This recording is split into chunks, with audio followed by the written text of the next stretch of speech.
Does anyone seek to be recognized? on Mr. the Chair, bill? For what purpose does the gentleman from Georgia seek recognition? Mr. Chairman, I move to strike the last word, speak in favor of the CARS Act. Gentleman's recognized for 5 minutes. The American people have the right to decide which car to buy that best fits their needs, not unelected bureaucrats. However, the Environmental Protection Agency, EPA, has proposed a rule, the multi-pollutant emission standards for model years 2027 and later light-duty and medium-duty vehicles, which is a backdoor policy towards taking gas-powered engines off the market.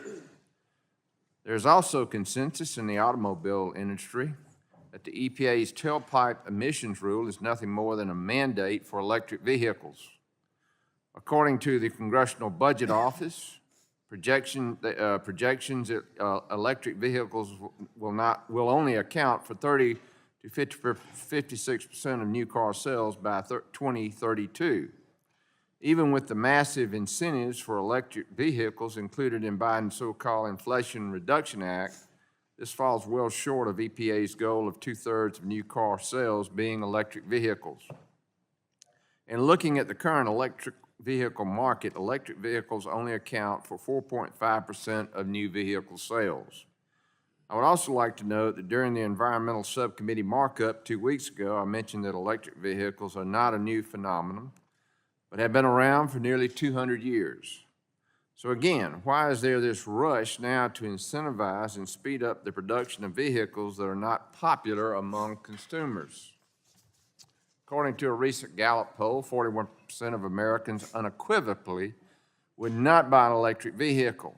EPA's de facto EV mandate would take options away from the more than 84% of Americans that are likely to choose or would strongly prefer a gas-powered or hybrid vehicle. No matter how much government floods the market with requirements that squeezes out internal combustion engines and require electric vehicles, if consumers aren't buying those cars, nobody's going to win.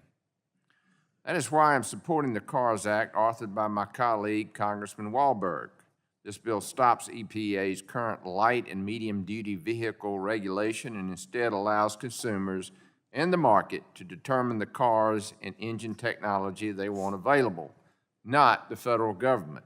I urge my colleagues to support the CARS Act, and I yield back. Gentleman yields back. For what purpose does the gentleman from New Jersey seek? I move to strike